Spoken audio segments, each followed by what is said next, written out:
प्रश्न है, आईने अकबरी किसने लिखा है या आईने अकबरी के रचनाकार कौन है? तो राइट आंसर होगा अबुल फजल हैं आईने अकबरी के रचनाकार। याद रखना है आपको बताना है अबुल फजल की हत्या किसके इशारों पर हुई और अबुल फजल की हत्या किसने की थी। तो अबुल फजल की जो हत्या है वो शहजादा सलीम के इशारों पर हुई थी। सलीम को हम जानते हैं जहांगीर के नाम से, तो सलीम के इशारों पर बुंदेला सरदार वीर सिंह देव ने हत्या कर दी थी अबुल फजल की। याद रखना है। और आपको ये भी याद रखना है अबुल फजल अकबर के नवरत्नों में से एक थे और अबुल फजल वही हैं जिन्हें दीन ए इलाही धर्म का सबसे पहले प्रधान पुरोहित बनाया गया था। तो पूछा जाएगा दीन ए इलाही धर्म का सर्वप्रथम प्रधान पुरोहित किसे बनाया गया था? तो वो बनाया गया था अबुल फजल को। और अबुल फजल ने अनुवाद किया था कालिया दमन का फारसी भाषा में। याद रखना है। तथा अपने ग्रंथों में अमेरिका की खोज का उल्लेख भी अबुल फजल ने किया है। बाकी हमने देख लिया है शहजादा सलीम के इशारों पर बुंदेला सरदार वीर सिंह देव ने हत्या करी थी अबुल फजल की। दीन ए इलाही धर्म बनाया था अकबर ने और इस धर्म का जो सबसे पहला प्रधान पुरोहित बनाया गया था वो था अबुल फजल। उसके बाद तारीख ए फिरोजशाही के लेखक कौन हैं? तो वो है जियाउद्दीन बर्नी। याद रखना है जियाउद्दीन बर्नी हैं तारीख ए फिरोजशाही के लेखक।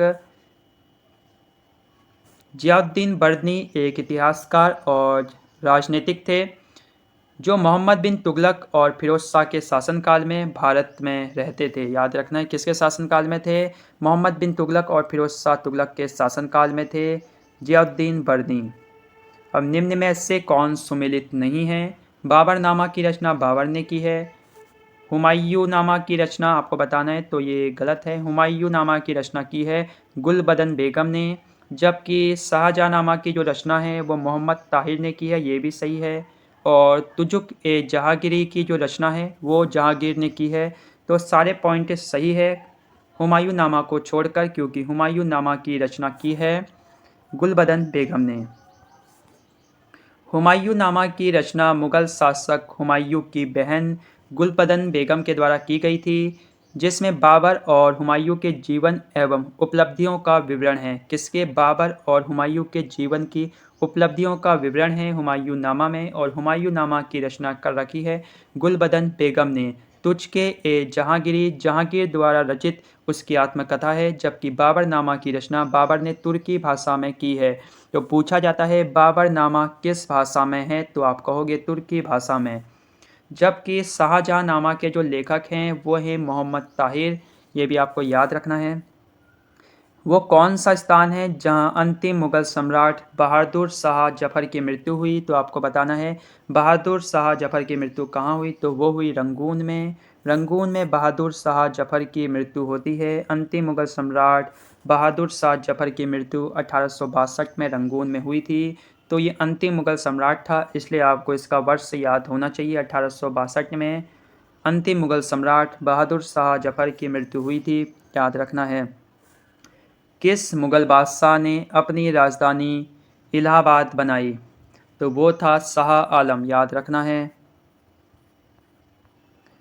निम्न में से कौन अवध का प्रथम नवाब था? तो ये भी आपको याद रखना है, वो था शहादत खान। कौन था? शहादत खान था। प्रश्न है पहला कठपुतली मुगल सम्राट कौन था? तो पहला कठपुतली मुगल सम्राट था जहांदार शाह।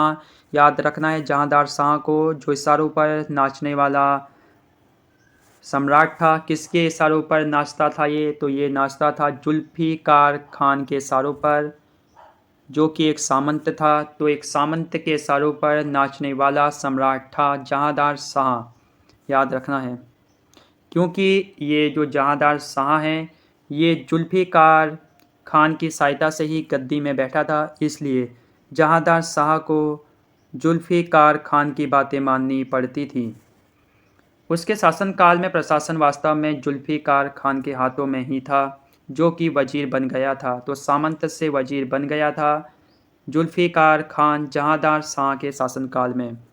जहांदार शाह एक कमज़ोर एवं पतित शहजादा था। मुगल काल में पुलिस बल के मुखिया को क्या कहा जाता था? तो कहा जाता था कोतवाल। याद रखना है।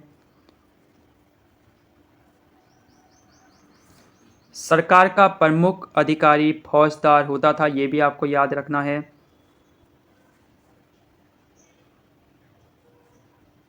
मुगल काल में पुलिस बल के मुखिया को कोतवाल कहा जाता था। उसकी नियुक्ति नगरीय क्षेत्रों में की जाती थी। सूबेदार सूबे या प्रांत के प्रशासन का सर्वोच्च अधिकारी होता था। सरकार एक प्रशासनिक इकाई थी और सरकार का प्रमुख अधिकारी फौजदार होता था। याद रखना है, सरकार का प्रमुख अधिकारी कौन होता था? फौजदार होता था। ये भी आपको पता होना चाहिए। पानीपत का युद्ध कब हुआ? आपको पता होना चाहिए, 1526 में। उसके बाद हल्दी घाटी का युद्ध 1576 में, प्लासी का युद्ध 1757 में और तालीकोटा का युद्ध हुआ है 1565 में। तो ये आपको पता होना चाहिए।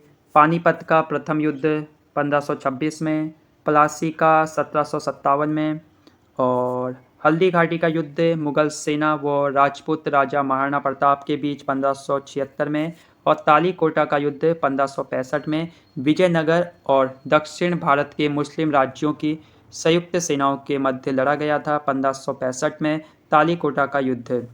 पानीपत का युद्ध तो सबको पता ही है, मुगल शासक बाबर और इब्राहिम लोदी के बीच हुआ था। उसके बाद प्लासी का युद्ध 1757 में बंगाल के नवाब सिराजुद्दौला और अंग्रेजों के मध्य हुआ था। तो इसमें यहाँ पॉइंट दिए हैं। इब्न बतूता भारत में कब पहुँचा? 1333 में पहुँचा, ये सही है। लेकिन गुरु नानक देव जी का जन्म 1506 में नहीं हुआ था। कमेंट में आपको बताना है कब हुआ था। बाकी जो मार्क पोलो ने भारत का दौरा 1290 में किया था, राइट है।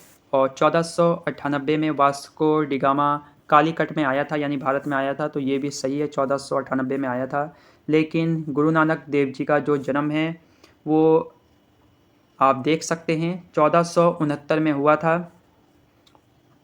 गुरु नानक देव जी का जन्म 1469 में हुआ था। तलवंडी नामक ग्राम में हुआ था। ये पंजाब के खत्री परिवार से संबंधित थे। इन्होंने निराकार ईश्वर का प्रतिपादन किया, जिसे अकाल पुरुष की संज्ञा दी।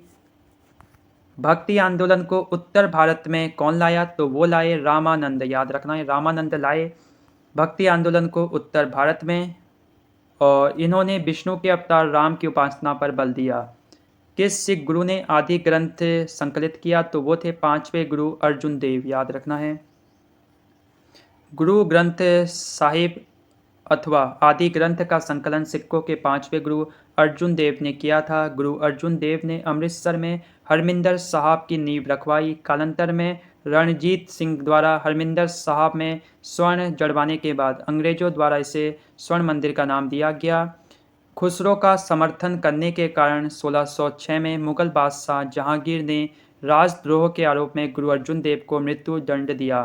तो गुरु अर्जुन देव की मृत्यु होती है जहांगीर के शासनकाल में 1606 में। याद रखना है। 10वें और आखिरी सिख गुरु कौन थे? तो वो थे गुरु गोविंद सिंह। 10वें और आखिरी सिख गुरु थे, आपको याद रखना है। गुरु गोविंद सिंह का जन्म 5 जनवरी 1666 को पटना में हुआ था। गुरु गोविंद सिंह सिखों के सैनिक संगत व खालसा पंथ के संस्थापक के रूप में जाने जाते हैं।